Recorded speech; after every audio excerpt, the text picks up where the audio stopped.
In this land, stillness is a death sentence. If your body stops moving, the cold wins.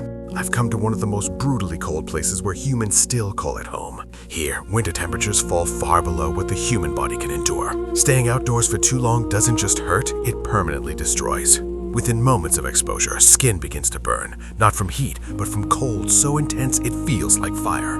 Blood retreats from the surface, breath sharpens, and moisture in the air transforms into crystal dust. You don't just see the cold here, you hear it. Every exhale sounds brittle, like leaves snapping underfoot. To survive, people layer themselves in armor made of fur and wool. Clothing isn't fashion, it's life support. More than 20 layers, weighing as much as a small child, protect the body from instant damage. Even so, nothing feels safe. Stepping outside a warm house is like crossing into another world. The temperature shock is extreme. Eyes sting, lashes freeze together, and exposed skin stiffens within seconds. The settlement appears silent, almost empty, but life is happening indoors, hidden from the frozen air that shuts down machines, splits metal, and turns fuel into jelly. Cars left outside don't break, they surrender. The earth here never softens. Beneath every step lies permanently frozen ground, locking the land in time. Crops cannot grow. Trees struggle. Fresh produce is a luxury that does not exist. Reaching this place requires patience and endurance, long flights, endless frozen roads, and hours of darkness. By the time we arrive, the thermometer no longer feels meaningful. Cold at this level is beyond numbers. Breathing hurts. Noses freeze from the inside. The dry air forces coughing fits, and every inhale feels sharp.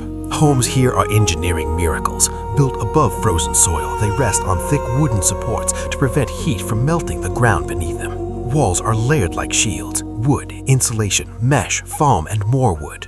Windows are triple sealed. Every detail matters. Heat flows from a single central source through underground pipes. If it stops even briefly, lives are at risk. Entrance rooms are intentionally unheated. These spaces act as natural freezers, storing meat, milk, and supplies that would spoil anywhere else. Ice coats ceilings, snow forms indoors. Daily work continues despite the cold. Animals must be cared for. Farmers protect livestock from frost, guiding them carefully to unfrozen water sources where underground springs keep rivers alive. Animals rush, instinctively knowing time is limited. Suddenly, numbness strikes. Muscles stop responding. The face stiffens. Frost damage begins silently. Cells freezing. Blood flow slowing. Tissue dying from the inside out.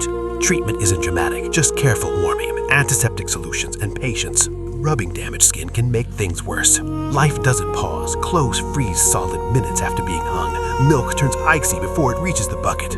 Even warmth carries moisture that turns to frost overhead. Some creatures here are built differently. Native horses survive outdoors all winter without shelter. Thick coats, compact bodies, and layers of fat protect them in temperatures that would kill most animals. They scrape snow to find food, standing on frozen ground without flinching. Meat replaces vegetables, frozen and raw. It provides nutrients unavailable from plants. In this climate, fire and protein are survival tools.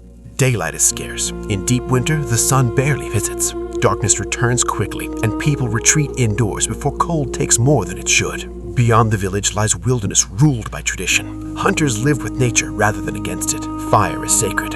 Tracks in snow tell stories. Who passed, when, and why.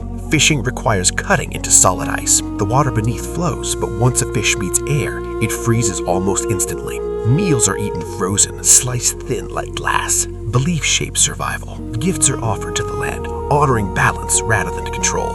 Respect, not dominance, keeps people alive here. Modern comforts don't exist as we know them. There's no plumbing. Water's harvested from frozen rivers and melted indoors. Toilets stand outside in insulated cabins. Waste freezes instantly, preserved by the cold. Bathing is a day-long process. Ice is melted, firewood burned, steam fills rooms briefly before the cold rushes back in. Children still go to school, wrapped head to toe, faces covered, breaths hidden behind wool. If temperatures fall too low, classes stop, not because of snow, but because exposure becomes fatal. Vehicles require special care. Engines freeze solid, tires harden like stone. Diesel turns to wax. Cars must be heated for hours before moving, if they move at all. Here, survival isn't about bravery, it's about understanding limits. The people don't fight the cold, they listen to it. Because in this place, the cold is not an enemy, it is the law. And those who live here had learned to obey it.